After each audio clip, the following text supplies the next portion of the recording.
Hola, ¿qué tal? Bienvenidas y bienvenidos a este espacio de reflexión educativa. Somos Kemadi, Karina, Esmeralda, Marlene, Abril y Diana, estudiantes de educación y eternas cuestionadoras del sistema. Hoy vamos a hablar de algo que muchas y muchos hemos vivido de cerca, la educación en línea. Entendemos por educación en línea al modelo educativo que utiliza plataformas digitales y el Internet para impartir clases y facilitar el aprendizaje. Este ha sido un tema que ha estado en boca de todos, sobre todo a partir de la pandemia, debido a la concurrencia que tuvo en la vida de millones de estudiantes. Dentro de la educación en línea, nosotros vivimos diferentes tipos de recursos, ya fuera presentaciones o de otro tipo. Por ejemplo, con videos, también libros electrónicos o módulos interactivos, pues que más que nada nos permiten la experiencia educativa, la enseñanza y el aprendizaje significativo. utilizábamos plataformas educativas como Google Meet, Zoom, Microsoft Teams para las videollamadas, también Google Classroom o Moodle para entregar trabajos y recibir retroalimentación por parte del docente. Bueno, principalmente, ¿qué es lo que ustedes recuerdan cuando estaban en educación en línea?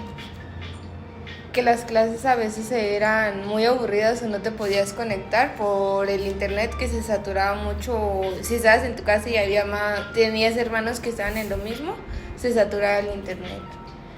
Sí, creo que esa es una de las cosas principales que vivimos con la educación en línea, fue el hecho de que no estábamos preparados del todo, hubo mucha falta de accesibilidad, sobre todo de internet, y nosotros que vivimos en una zona urbana, pues tuvimos un poco más de facilidades, pero las conexiones en zonas rurales eran realmente complicadas.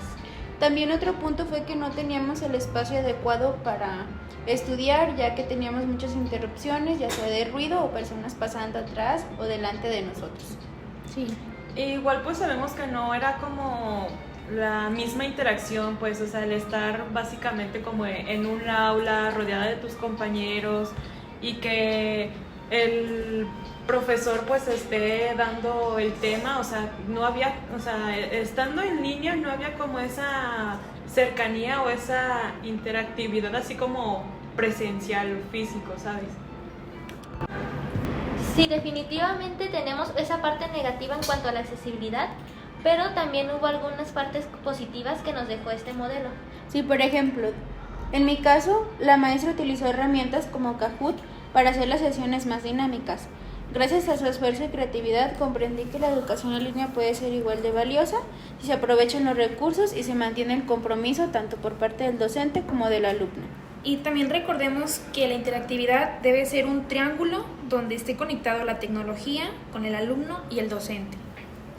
Esta parte del triángulo me recuerda en cierta parte al triángulo del aprendizaje que veníamos viendo en clases pasadas. Y esto también nos recuerda un poco a la inclusión, cómo tenemos al estudiante al centro y estas herramientas nos han permitido de verdad darle esta visibilidad que no tenían presencial. También pues nos enseñó a ser más autónomos, responsables y a valorar el esfuerzo que tenían los docentes a pesar de la distancia, buscar siempre la forma de acompañarnos en nuestro proceso de aprendizaje. Y con eso de la inclusión, creo que fue algo fundamental para algunos alumnos, ya que había ciertos alumnos que tal vez no les gustaba ir a la escuela por cierto tema de que les hacían bullying o no les gustaba por cierta cuestión. Entonces creo que las clases en línea les dieron como esa motivación, se podría decir, para que ellos siguieran asistiendo a clases y que les gustara ir por lo mismo de que no tenían que estar en un salón rodeado de más gente. Otro punto que mencionar es la flexibilidad, donde como estudiantes tenemos la posibilidad de buscar nuestro propio estilo de aprendizaje y que eso totalmente nos favorecía. En definitiva, el buscar un estilo de aprendizaje propio nos resultaba muy valioso. A la vez podíamos formar una comunidad del aprendizaje más sobria, al momento en el cual tú tienes la misma posibilidad de participación que los demás compañeros y quizás un poco más de comodidad para expresar tu opinión, ya que te protege en cierta forma el anonimato y no por eso tienes que dejar de convivir con tus compañeros. Claro. Otro aspecto a abordar que considero muy importante es el remarcar cómo esta parte de convivir con tus compañeros daba pie a un aprendizaje más colaborativo. Si bien no tenías al docente ahí enfrente tuyo, podías interactuar ya fuera por foros u otros medios con demás estudiantes. Pues también hay que recalcar el punto del apoyo familiar, ya que en muchos casos pues los padres o hermanos ayudaban, sobre todo cuando había problemas técnicos o no entendíamos algo, y eso también fortaleció ese vínculo familiar entre hijo y padre.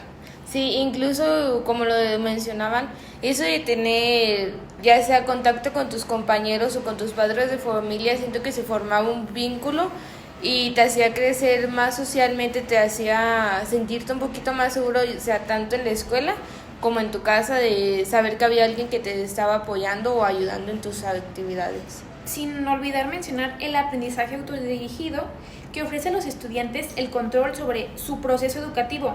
Y más que nada, chicas, esto promueve la responsabilidad. ¿Ustedes se les llegó a olvidar alguna tarea o dejaron pasar algo importante? Sí, Sí, la verdad sí, que siempre. Creo que sí, definitivamente todas, sobre todo esa parte en la cual no estábamos acostumbradas, nosotras solíamos tener al docente encima todo el tiempo Diciéndonos, de- la tarea, sí, la tarea. Ajá.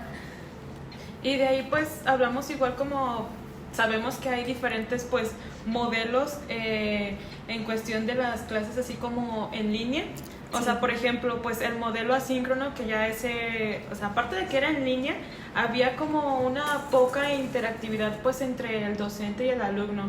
A mí, como opinión, pues honestamente no soy muy fan de este modelo, si bien hasta lo hemos visto como en materias pasadas.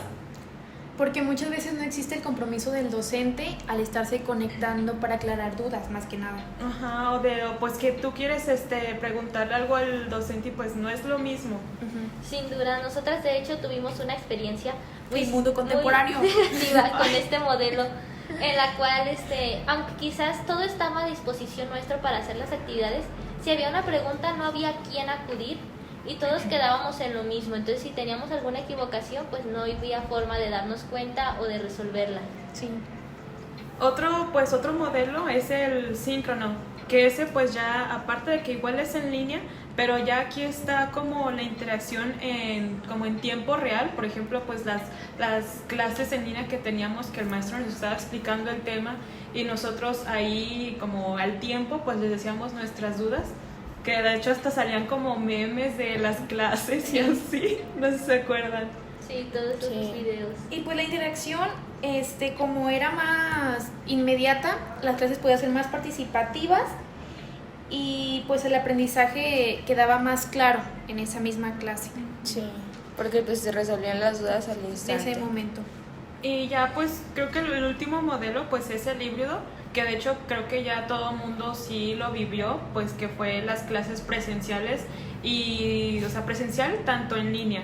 Por ejemplo, a mí en mi caso me tocó más que nada en la prepa, ya casi que cuando estaba finalizando la pandemia, que era como de que ponían a la mitad del salón en presencial y la otra mitad en línea.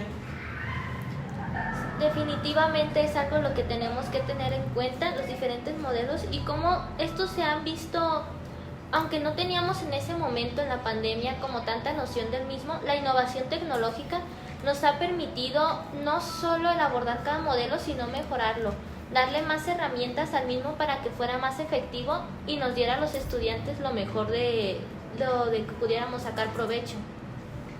Ok, espero que les haya quedado claro. Para nosotras es un gusto compartirles esta experiencia y pues la educación a distancia o en línea llegó para quedarse, pero eso no significa que deba quedarse igual.